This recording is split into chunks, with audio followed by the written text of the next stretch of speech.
The Dark Brotherhood slaughtered the Emperor Titus Mede II on his very own ship, and this has opened heated debate among the members of the Elder Council. The Penitus Oculatus has failed, their organization broken. It really makes me wonder if they were fit for the job in the first place, though I suppose to be fair, this is not the first time an emperor has been killed under watch. The Septim dynasty ended unceremoniously in the fetid sewers of the imperial city. We lost one of the greatest emperors we ever had, the culmination of generations of work, wisdom, and rule. Uriel Septim VII. Even uttering the name makes me nostalgic for such a time. His was a 65-year reign, the longest besides Tiber Septim himself. Let me tell you a story. The leaves of the Green Emperor's Way had turned brown and curled, falling to the marbled roads, swept aside by battalions of servants armed with brush and broom. It was the 30th of Frostfall, year 346 of the Third Era, and Empress Pelagius Septim IV had just welcomed the birth of his son, Uriel. You may know of Uriel Septim VII as stern and foreboding, a man who wore the woes of an empire on every crease of his face. But little did you know, somewhere deep within him was an inner child, a playful and creative young fellow buried by the burdens of an emperor. As a child, he had always insisted that at every meal, a place would be set for his friend, Justin. I suppose that sounds reasonable, he is the heir to the throne after all, but perhaps it was this pressure thrown upon his shoulders that led him to retreat into his mind and conjure such fictions. You did indeed hear that correctly. This Justin was no more than an imaginary friend for the young heir. A girl too, as he told, despite the boyish name. And Justin was placed at the merest breakfast to even the most important meals shared with the nobility of the vast empire, such as the great Dunmer general, Symmachus. He and Uriel built quite the rapport, and decades later, Symmachus would jokingly inquire about Justin's health, and Uriel would respond with mocking elaboration, weaving delightful tales of how she had met an adventurous though incorrigible Khajiit youth, married him, and settled down in Lalandril to raise fire ferns and mugworts. Despite the playfulness of his youth, his adult life would place a heavy weight on his shoulders, the burdens of legacy and duty. His father Pelagius Septim IV had died year 368, and his 29-year reign had left the empire in a state of prosperous unity and stability unseen for over 3 centuries. The newly coronated Emperor Uriel Septim VII, 21st of his line, had the responsibility to maintain it, an endeavor that he would take very seriously. After all, it was said that he possessed the diligence of his great-aunt Empress Morohatha. His first years of rule were marked by the aggressive expansion and consolidation of imperial influence throughout the empire, and he made great strides in Blackmarsh and Morrowind, where the grip of the empire was weak. Those lands were rife with native customs and traditions, and the peoples were staunchly opposed to assimilation. At the time, he benefited greatly from his imperial battle mage and advisor, Jagar Tharn. The Tharns have long been entwined with imperial politics and have proven their worth for generations, and with Jagar's guidance, Uriel was able to make the right plays and stretch a crimson shroud over these eastern lands. He made great strides in his early years, and no wonder. He was said to have the political cunning of Uriel VI and the military mastery of Uriel V. But being an emperor is not all chessboards and strategies. There are other duties, a responsibility to see his line continue. Uriel was wed to Kaula Voria, and he would soon find out that his skills of strategy and diplomacy seem only to work outside of family life. Kaula was a beautiful and charming woman, greatly loved and admired by the people, which was fortunate, a boon to the perception of royalty. Together, they had 4 children, Ariella, Geldal, Enman, and Ebel. Uriel Septim was the eldest, the only girl, but there is no record of what happened to her, once stated as an heiress, but towards the end of Uriel's reign, Geldal, the eldest son, was crown prince, the next in line to take the throne. These children were the unfortunate victims of a very unhappy marriage. At first it was all desire and seduction, but the emperor and his wife grew to be hateful and even went out of their ways to hurt one another. The truth of it all is hard to know, but word circulating high circles had it that the Empress was a deeply unpleasant, arrogant, ambitious, and grasping woman. It may be, though, the scenario of chicken or the egg, because Uriel Septim was not the most faithful of husbands. Uriel sired 2 bastards that we know of. At the time, though, only Calaxes was publicly acknowledged. Martin was hidden away, led to believe he was the son of a farmer.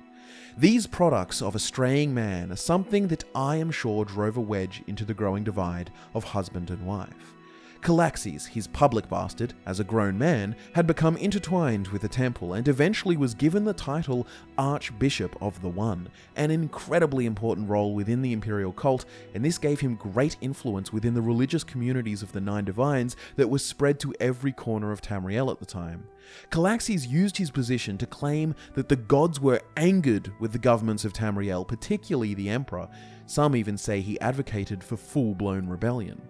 As you would imagine, Calaxes' relationship with Uriel grew quite sour, and legislation was even passed to limit the temple's authority. But suddenly, Calaxes disappeared, without even the notice of his closest friends. He was no longer a problem for the Empire's legitimacy. Many suggest that he was assassinated by the Imperial Guard, or some other operatives carrying out the Crown's interests. Could Uriel have directly ordered such a thing? Or was it the machinations of his underlings, doing what a father could not? We may never know, but strife such as this would not be unfamiliar to the Emperor. Uriel, of agile mind and vaunting ambition, had been led to believe that he was untouchable after he had so successfully consolidated the Empire, bringing it even further into a golden age, more than even his father had done.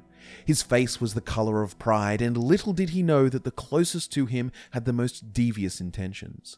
His advisor, Jagar Tharn, hiding behind the mask of an outpaced former Master Counselor, gained Uriel's complete trust. The Emperor had a blind spot, and because of it, Jagar Tharn was able to imprison him within Oblivion for 10 long years. This period is now known as the Imperial Simulacrum, where Jagar used his illusions to impersonate the Emperor for a decade, undoing much of the work that the real Uriel had accomplished in the years prior. Jagar Tharn was eventually thwarted by a hero dubbed the Eternal Champion, and Uriel was rescued from his imprisonment.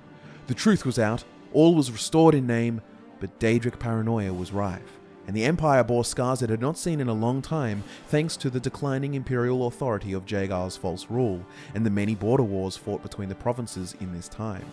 There was the 5-year war between the Bosmer and Khajiit, the Arnesian War between Blackmarsh and the Dunmer, the War of the Blue Divide between Somerset and Valenwood, the War of Bendramark between Hammerfell, High Rock and Skyrim, and let us not forget that Mehrunes Dagon himself invaded the Imperial Battlespire during this time. There was much damage to be undone. Uriel left Oblivion a different man, a man plagued by nightmares of his time imprisoned, his body and spirit wasted. The young, prideful man, swelling with ambition, had become grave, patient, and cautious. After such a terrible experience, and the betrayal by those most trusted, it is an understandable change in personality, though it must be noted that Uriel was changed, not broken. His mind was as shrewd and cunning as ever, and now he had to undo the damage of his absence. Local lords and kings during the simulacrum were able to challenge his authority and gain increased leverage over the Empire, and where before Uriel had relied on military intimidation and diplomatic accommodation, he was not that man anymore. The Emperor's hand was silent, a clandestine orchestrator who, through the use of his blades and their various branches of imperial intelligence, was able to preside over a great many transformations of Tamriel through the indirect guidance of certain heroes and placements of certain key pieces. Uriel sent a Blades agent to the Iliac Bay to investigate the death of King Lysandus, which set forth a chain of events resulting in the Warp of the West, otherwise known as the Miracle of Peace. Through the activation of the Numidium, a dragon break occurred, and the once war-racked region was transformed, as if ordained by the gods, into several consolidated kingdoms, all loyal to the Empire.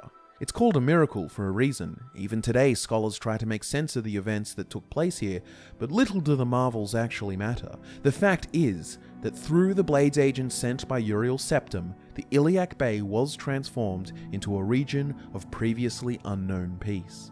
It is interesting. I can't quite make sense of how he was able to orchestrate such a feat with so many moving parts, and this is something he manages twice more, at least that we know of. Perhaps his time in Oblivion bestowed upon him some kind of insight.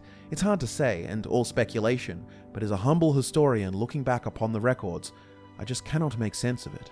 By his 70th birthday, Uriel Septim had accomplished much of the restoration required to undo the terrors of Tharn's false rule. The Empire was in a state akin to how it was in his younger years, prosperous and consolidated, and once again, as he had done then, he turned his attention to Morrowind. The colonization of Vvardenfell had taken place, and Baron Zaya and the King Helseth had worked to promote imperial influence, yet the Tribunal of Living Gods still held sway over the people, as well as most institutions, and of course they had the liberties afforded to them by the conditions of the armistice signed in capitulation to Tiber Septim's conquest. The Tribunal was standing in the way of a truly united Tamriel, and Uriel had plans to undermine them. Come year 427 of the Third Era, Uriel Septim believed a certain prisoner in the Imperial City prisons would be the one to fulfill the Nerevarine prophecy in Vvardenfell. How he came to such insights is unknown, but he was correct, and he released the prisoner, taken by ship to Vvardenfell, where he was put in contact with the Blade spymaster Caius Cosades. The prisoner successfully fulfilled the role of Nerevarine, was granted the rank of operative within the Blades, and his actions in defeating Dagoth-Ur and ending the Blight resulted in the demise of the Tribunal, and so the land was ripe for proper integration into Imperial culture. King Helseth had even made an alliance between the traditionalist House Dress and his mostly imperialized House Hlalu, an amazing feat and promising sign of progress. However, 6 years later, the Golden Peace would be threatened, and the fate of the Septim dynasty set in motion. Uriel was unsurprised though. He had witnessed his fate, witnessed the jaws of Oblivion.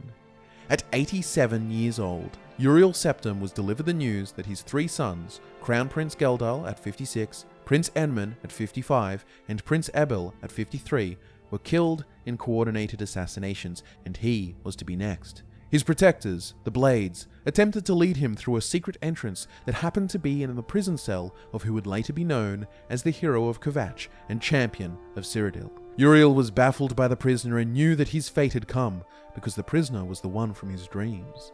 And perhaps this is how he also came about choosing the prisoner that he knew would fulfill the Nerevarine prophecy. These seer-like abilities might have come from his time in Oblivion, or perhaps divine intervention, it's hard to say. But ultimately, their escape through the sewers was unsuccessful. Before his demise, Uriel handed the Amulet of Kings to the prisoner, told him to find Joffrey, and close shut the jaws of Oblivion. Mere moments before a Mythic Dawn blade split his neck open with a knife. The prisoner would find Joffrey, learn of Martin, the long-hidden bastard son, and well, you could hardly call yourself a citizen of the Empire if you did not know the story of Martin Septim and the hero of Kvatch, who together, and with Martin's sacrifice, thwarted Mehrunes Dagon's invasion and ended the Oblivion crisis. Uriel Septim was the last great emperor of the Septim dynasty, not including Martin's mere moments of rule, and even though he presided over its demise, one cannot help but marvel at his accomplishments despite it. In his early reign as emperor, he restored the empire to a state of unity and peace not seen for 300 years prior, and then he was betrayed and imprisoned in Oblivion for 10 years only to have all his progress undone, and then upon his return, despite all the personal pains and empire-wide turmoil, he managed to usher in a golden peace for the last 18 years of his reign, a state of affairs that looked like what he had accomplished in his early years. But fate is cruel, and even after all the setbacks and later triumphs, he would still be the last, and the inheritors of the broken empire after Daedric invasions would look upon his 65 years of rule with reverence and yearning. Oh, what I would do to return to those glory days.